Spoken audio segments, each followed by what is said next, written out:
নিৰ্বাচনী প্ৰচাৰ চলাইছো বথত আমি নিৰ্বাচনী প্ৰচাৰ চলাইছো আমাৰ ডাঙৰ সভা এতিয়ালৈকে হোৱা নাই অনুভৱ কৰিছো যে গাঁৱে গাঁৱে চুবুৰীয়ে যদি আমি প্ৰচাৰ চলাও তেতিয়া আমাৰ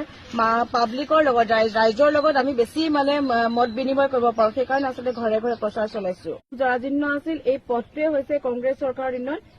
প্ৰাক্তন বিধায়ক প্ৰয়াত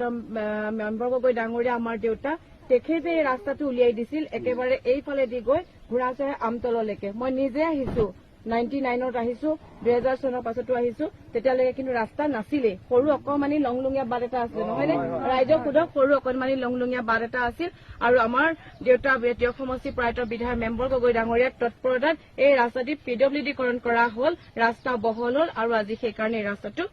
এই অঞ্চলৰ ৰাইজে নিজে অনুভৱ কৰিছে যে এইটো মেম্বৰ গগৈ ডাঙৰীয়া পিডব্লিউডিকৰণ কৰি থৈ যোৱাৰ কাৰণে আজি এই ৰাস্তাটো হৈছে বহুত স্কিম ধৰি থৈ গৈছে কিন্তু পৰৱৰ্তী পৰ্যায়ত আহিছে এখন চৰকাৰে কৰিব নোৱাৰা পিছৰ পৰ্যায়ত কৰিব লগা হয় ৰাস্তাটো যদি পিডব্লিউডিকৰণ কৰি থৈ নগ'লহেঁতেন তেতিয়াহ'লে ৰাস্তা হ'লহেঁতেন জানো